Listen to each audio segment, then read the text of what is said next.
안녕하세요. 메이픈TV의 송윤지입니다. 책과 영상물을 쉽게 접하고 친숙하게 보고 이해하는 기쁨까지 얻게 해주는 책과 영상물의 길잡이이며 감상 전문가라고 자처하는 소설가며 드라마 작가인 송윤지입니다.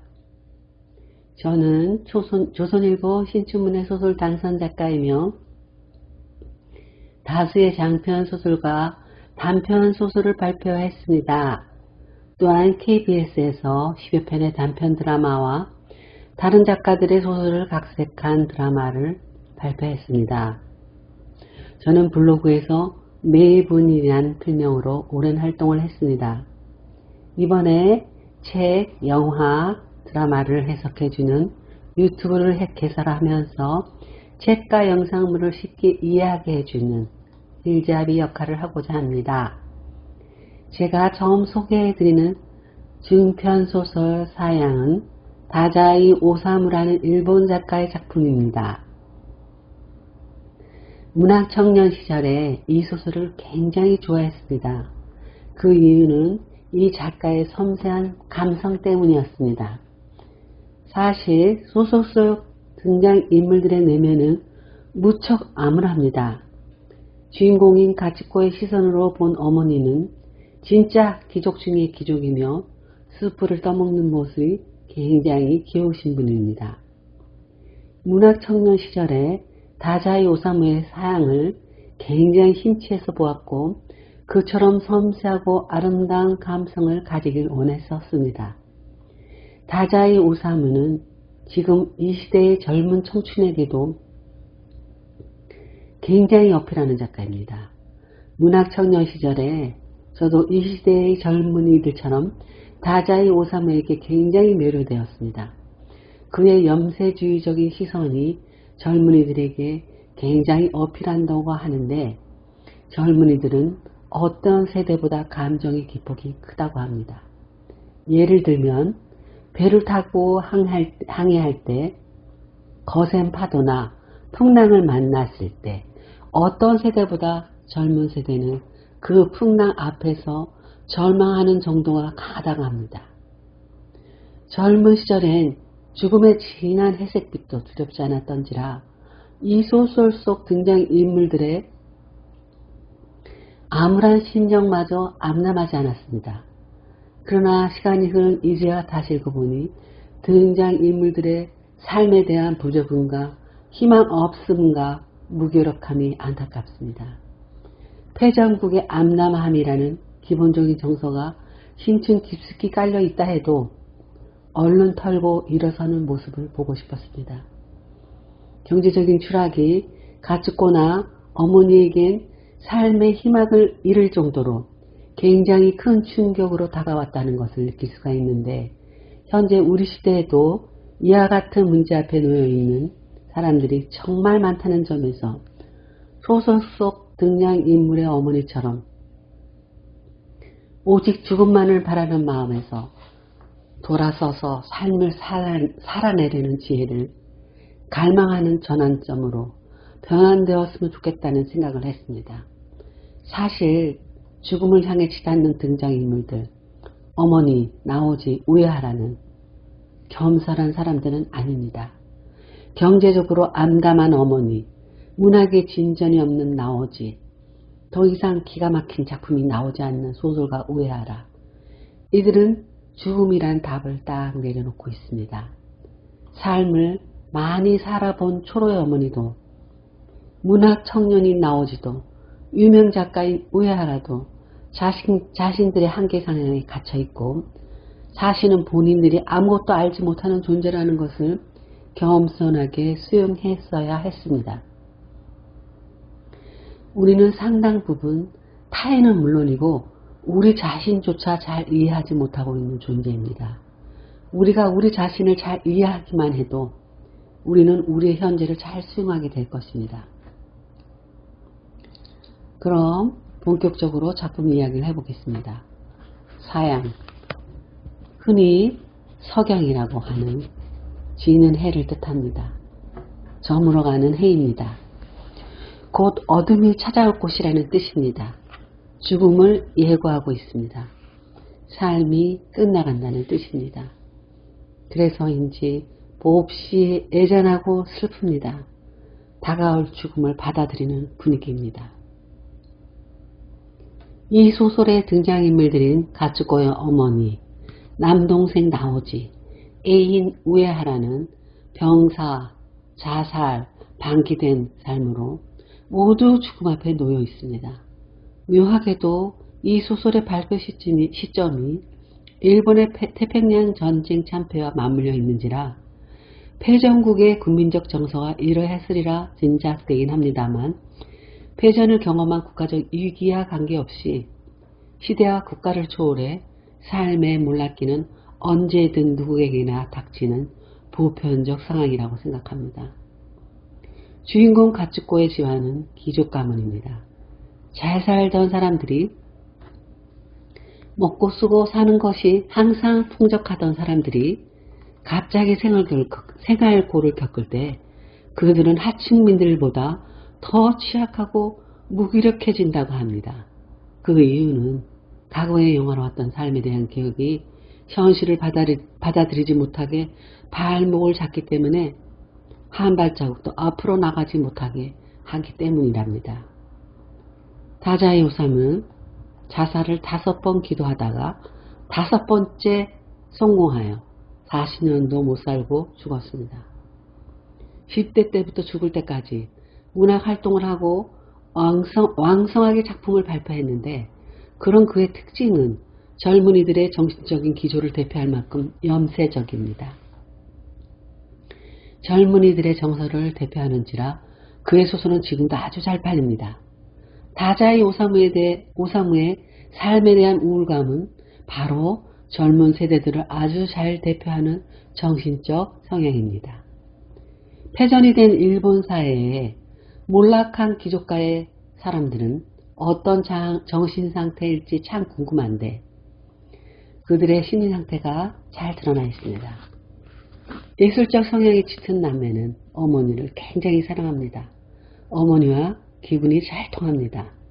어머니는 현실적으로 굉장히 무능한데 이들 남매 또한 굉장히 무능했습니다. 나오지는 문학 청년인데 군대에 진병당하기 전이나 집으로 돌아온 후에도 출판 관련된 일을 하는 문학도입니다. 나오지는 어느 유명한 화가의 부인을 무척이나 연모합니다. 누나 가츠코 역시 유명한 작가 우에하라를 연모하여 그의 첩이 되기를 원하며 그의 아기를 갖는 게 목표입니다. 어머니의 남동생인 외삼촌이 이들의 경제적 문제를 담당하고 있는데 외삼촌은 아주 현실적이라 이들과 성향이 잘 맞지가 않습니다. 외삼촌이 나오지를 흥미하는데 그도 그럴 만한 것이 그가 마약을 사기 위해 거대한 빚을 지고 있고 어머니의 폐물이며 옷가지를 팔아 도쿄에서 며칠씩 놀다가 들어오기 때문입니다. 삶에 대한 의지가 1도 없는 나오지를 보면서 그가 자살로 생을 마감한 건 너무나 당연한 결과라고 생각됩니다. 사람의 성공은 생존에 대한 의지가 강한 순서대로 결정된다고 생각합니다. 생존에 대한 의지가 강한 사람이 성공하는 것입니다. 그런데 나오지는 잘 살고 싶은 생각도 없고 삶에 대한 자신감도 없습니다. 그는 사는 게 싫습니다. 가츠코와 나오지의 어머니는 청상 귀족인 어머니는 가문의 몰락으로 도쿄집을 팔아 이지의 산천으로 거처를 옮기면서부터 자신의 영화가 끝났음을 알게 됩니다. 도쿄집에서 한나절이라도 더 머물고 싶어 할 만큼 어머니는 도쿄에서의 삶이 그녀에게 주어진 영화로운 삶의 전부임을 깨닫습니다. 이지로 이사하자마자 어머니는 병이 나는데 심리적으로 이미 결단이 난 상태였습니다. 이사하자마자 바로 육체의 병이 시작된 것은 놀랄 만한 일도 아니었습니다.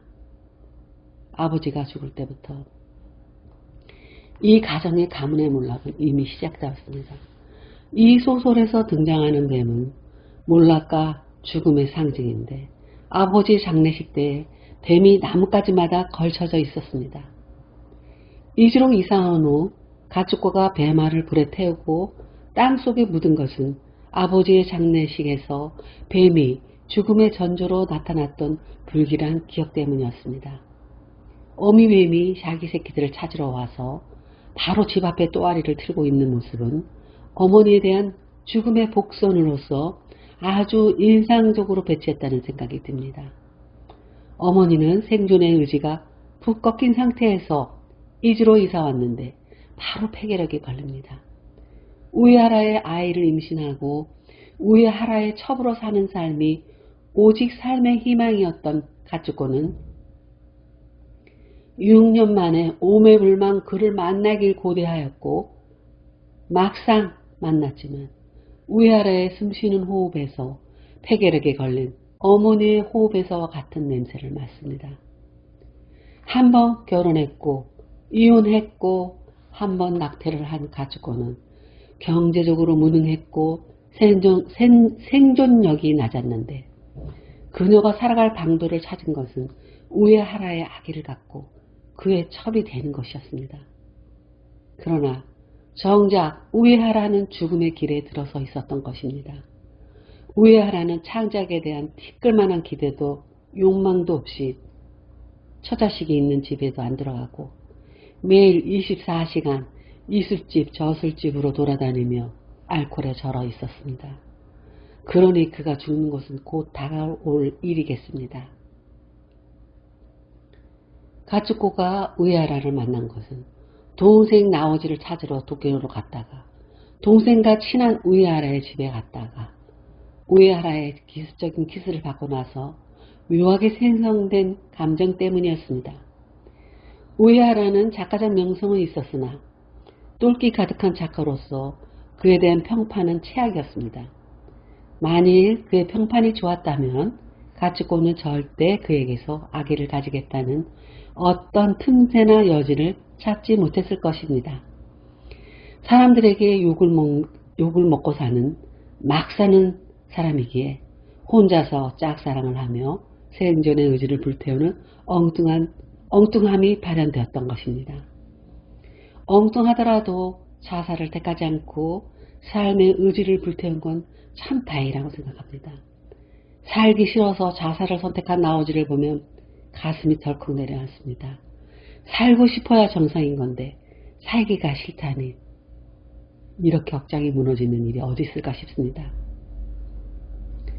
어머니, 나오지, 우에하라 이들을 보면서 사람이 가지고 있는 생존의 힘과 의지가 얼마나 소중한 건지 모르겠습니다.